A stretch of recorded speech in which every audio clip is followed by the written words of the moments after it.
Fala galerinha do YouTube, tô brincando. Meu nome é Thiago Santana, eu tô fazendo uma aventura aqui, é a primeira vez que eu faço isso. Eu tô tentando fazer a review de um livro, esse livro aqui, Teoria dos Sentimentos Morais, do Adam Smith. Eu nunca fiz isso, tá? Eu peço desculpas se ficar muito longo, se ficar ruim, eu vou tentar fazer esse vídeo algumas vezes, tomara que dê certo. Mas esse é um livro que eu tô querendo fazer uma review há muito tempo, até porque esse é um livro que me surpreendeu muito, muito mesmo na minha vida. Eu pretendo dedicar para meus amigos da Casa Alexandria, né? Eu espero que eles gostem também desse review.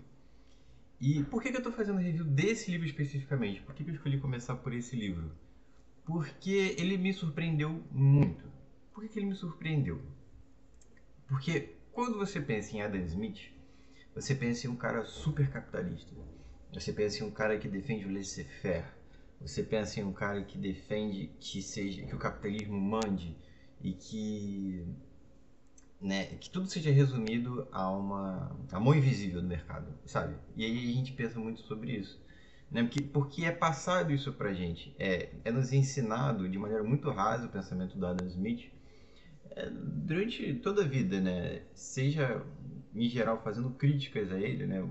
Com pessoas que se dizem, na maioria das vezes, socialistas, e falam, não, porque esse capitalismo de Adam Smith, esse capitalismo liberal, que não tem coração, que é uma coisa assim super fria, ele não serve para a humanidade. E aí eu parei em determinado momento da minha vida e falei, eu vou ler a Teoria dos Sentimentos Morais do Adam Smith e eu vou ver qual é esse cara. E eu me surpreendi muito, né? E aí a gente pode começar resumindo mais ou menos o que é a Teoria dos Sentimentos Morais do Smith, né? Ou pelo menos o método do Smith quando ele fala em sentimentos morais. Primeiro ele fala em quatro etapas para você avaliar um sentimento, né? Primeiro você vê a simpatia por motivos do agente. 2, você vê se nós participamos da gratidão dos que recebem o benefício ou dos que recebem o prejuízo, né, dessa ação do agente. Depois, nós avaliamos se essa conduta obedece às regras gerais. E 4, se a conduta tende a promover a felicidade do indivíduo.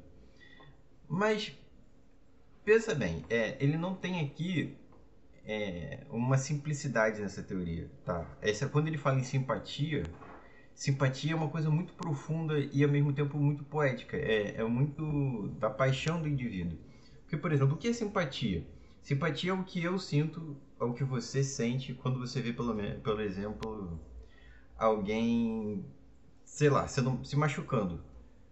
Quando alguém se machuca e você retrai o corpo, isso que você está sentindo é simpatia. Você está compartilhando, de certa forma, do sentimento daquela pessoa que sofre a ação, ou que faz a ação. Entende? Quando você vê um casal namorando, você tende a simpatizar com o sentimento que está entre eles dois. Quando você vê uma criança passando fome na rua, você simpatiza com a dor daquela criança, você sente um pouco da dor que aquela criança sente. Esse é um pouco do conceito de simpatia que está no Adam Smith, né? Isso é muito importante. Eu acho que isso é algo que, para mim, revelou muita coisa no Adam Smith. Ou seja, não é um individualismo que não liga para o outro. Não, é pensar o indivíduo numa sociedade onde ele se importa com o próximo. E a gente vai comprovar cada vez mais isso no decorrer do livro. Óbvio, ele tem um pensamento que a melhor forma de conseguir levar o povo à grandeza é manter esta ordem de coisas que a natureza indicou. Ou seja, é tentar fazer com que o que é natural do ser humano, né, dessa busca pela felicidade, se concretize. Então aí você tem muito, inclusive algo que deve ter inspirado com certeza os pais fundadores dos Estados Unidos, que é essa possibilidade de buscar a própria felicidade, né, que é tão importante no liberalismo estadunidense especificamente. E tem uma parte que é muito, muito, muito, mas muito importante nesse livro, que me surpreendeu muito, porque é o papel que o Adam Smith dá quando ele fala de honra.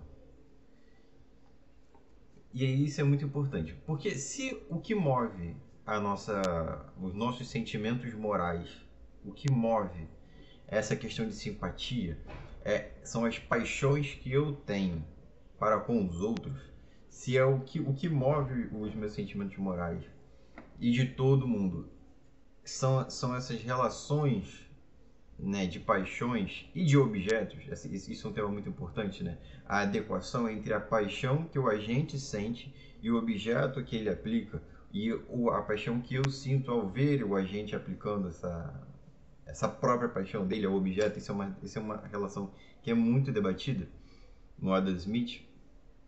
E em um determinado momento ele diz: olha, o que nós mais buscamos é que os sentimentos e as paixões daqueles que estão ao nosso redor sejam positivas para nós. O que nós mais buscamos é, em última medida, ser honrados. Ou seja, é ter a admiração daqueles que estão ao nosso redor. E aí vem uma crítica muito forte que ele começa a falar sobre essa questão da honra. Isso não está em um capítulo só do livro, infelizmente, porque seria muito mais fácil, muito mais organizado para quem está lendo. Mas essa questão da honra ela é dividida em vários pedaços do livro, né? Ela é dividida, ela é espaçada. E aí ele fala em pelo menos 3 tipos de honra. Pelo menos 3 tipos. Numa honra que nós temos com os nossos amigos, né? Uma honra que nós temos com a nossa sociedade, né? Nós esperamos ser honrados não só por aqueles que estão junto de nós, porque é muito simples você ser amado e querido por aqueles que estão junto de você, né? Porque, por exemplo, se você é pai, ele não dá exatamente esse exemplo, né? Mas dá para deduzir um exemplo parecido.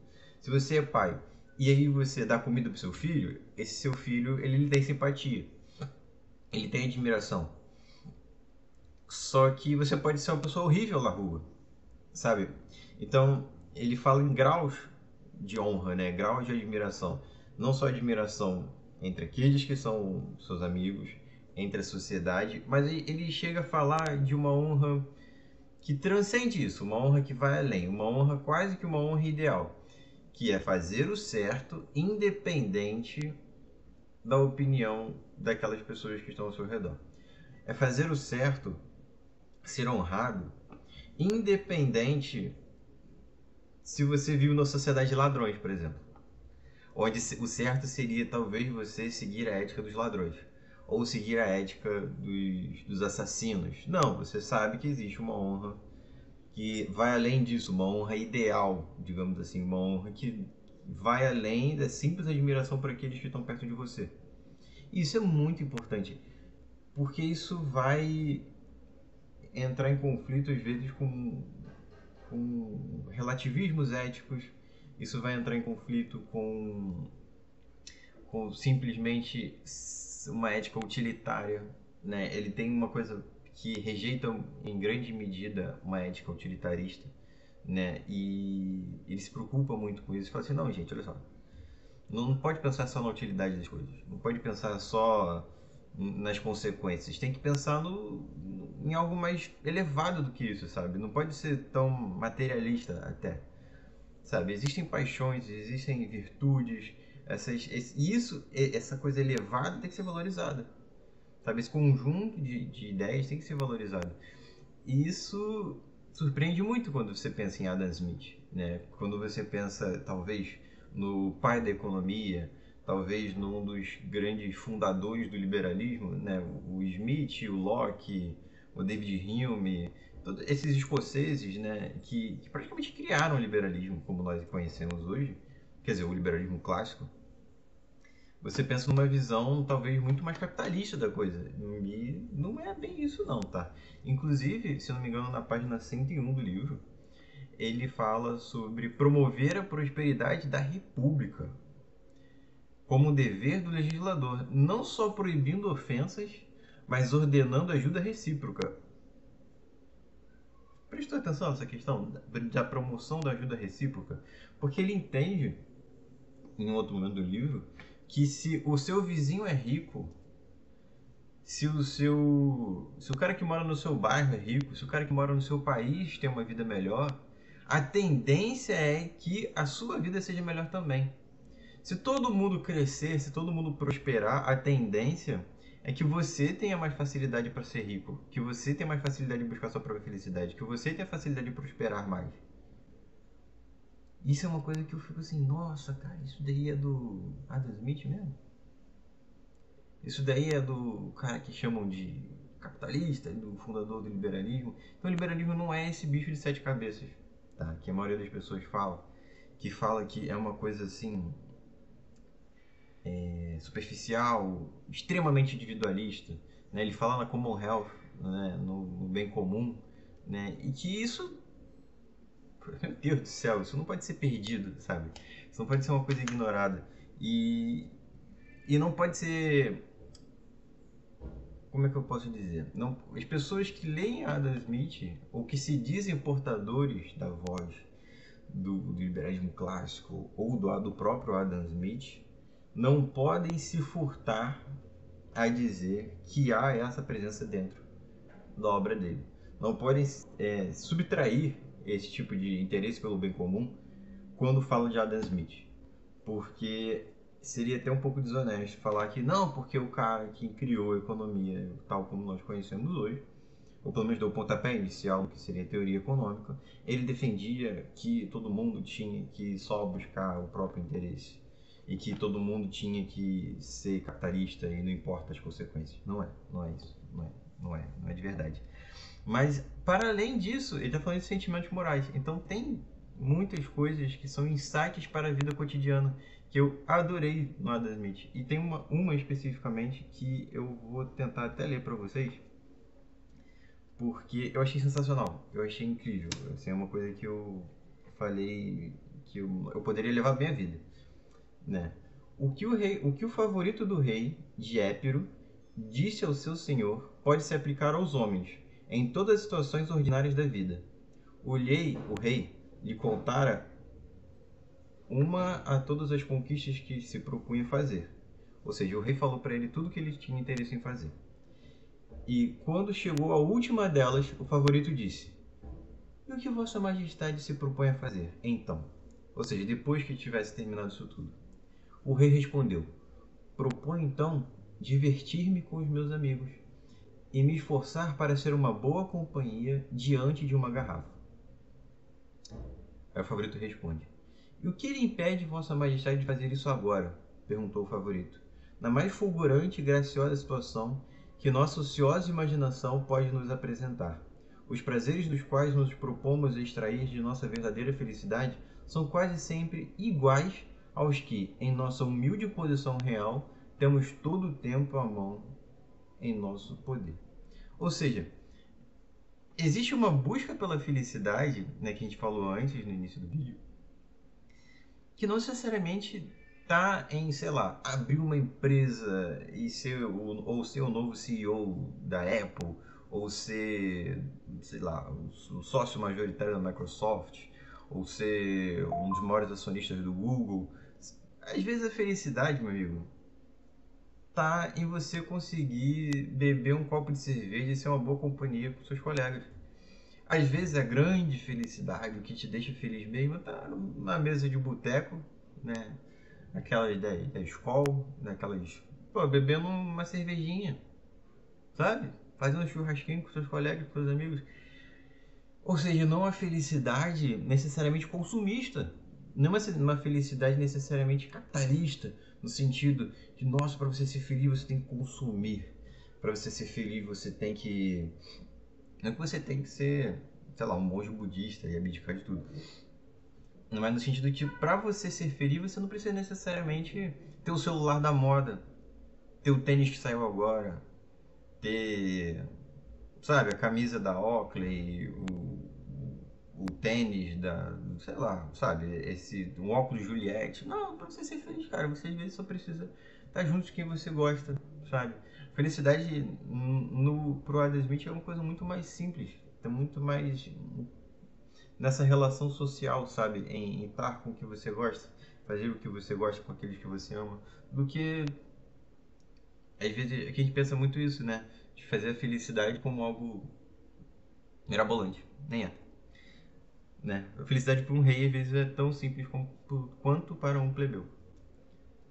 Né? E, putz, tem uma coisa aqui que é importantíssima falar. Que eu acho que aqui tem um insight para o que depois a gente vai entender como a mão invisível do mercado. né? Isso é muito importante. Isso me deixou um pouco... Não sei se eu... Me deixou um pouco irritado na época, porque vai um pouco contra as coisas que eu acredito, mas acho que é importante dizer aqui, né? Vou até respirar. Bebe uma água. Olha, quando o Adam Smith fala em virtude e vício, em determinado momento ele fala o seguinte: toda ação virtuosa será recompensada, seja nessa vida ou em outra vida, mas toda pessoa que é virtuosa será recompensada. Toda pessoa virtuosa será recompensada. E toda pessoa que incide em vício será punida. Todo homem que tem um vício será punido. O que é a atitude virtuosa? É aquilo que é admirável.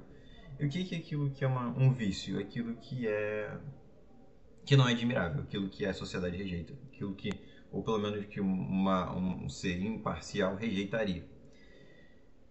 E isso dá um insight muito grande para a mão invisível do mercado. Porque olha só, isso ele diz, tá? Isso daí não sou eu que estou inventando, não.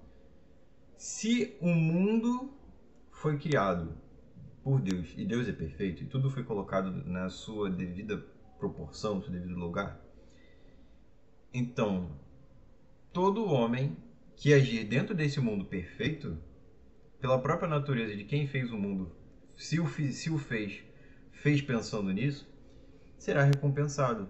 Porque se esse Deus fez a virtude e ao mesmo tempo esse Deus fez o mundo onde essa virtude se aplica, é óbvio que há uma convergência e que essa virtude será recompensada, mesmo que não seja nesse mundo. E aí ele fala, obviamente, né, acho que não fala explicitamente, mas quando ele fala neste ou outro mundo, dá a entender que quando você vai para o céu, você vai ser recompensado por aquilo que você fez. Isso eu achei sensacional, né? Porque aí você já tem como é que eu posso dizer? É um insight, né? É um insight da mão invisível, que na verdade é uma mão divina, né? Pelo menos quando eu li esse negócio, eu falei, meu Deus do céu, quer dizer que, nossa, quer dizer que mão invisível é mão divina, né? Ou pelo menos tem algum aspecto de mão divina. Isso é uma coisa que mudou muito a minha perspectiva sobre Adam Smith, muito também. Assim, quer dizer que não podia até ter uma resposta mais racional, mas tinha também esse lado, nem que fosse pequeno, mas de teologia.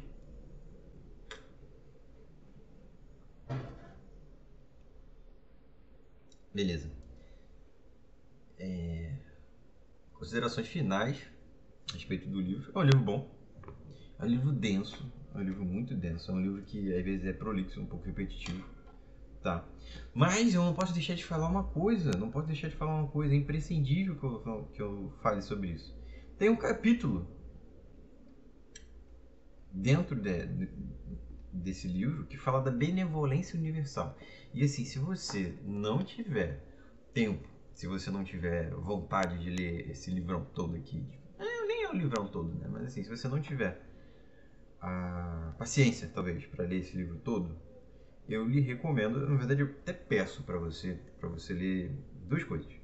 Na página 167, ele fala da dignidade humana, ele fala em algo que a gente entende hoje como dignidade humana, né? Que o indivíduo nunca deve se preferir tanto a ponto de ferir ou prejudicar este outro para beneficiar a si mesmo, ainda que o benefício de um fosse muito maior do que a dor ou prejuízo do outro.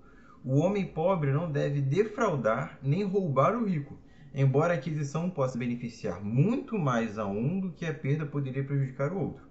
O homem interior imediatamente lhe grita, também neste caso, que não é melhor que seu vizinho e que, por causa de sua preferência injusta, converte-se em objeto apropriado de desprezo e indignação da humanidade, bem como da punição que esse desprezo e indignação deve naturalmente predispô-los a infringir, por ter assim violado uma das regras sagradas, cuja razoável observação depende toda a segurança e paz da sociedade humana.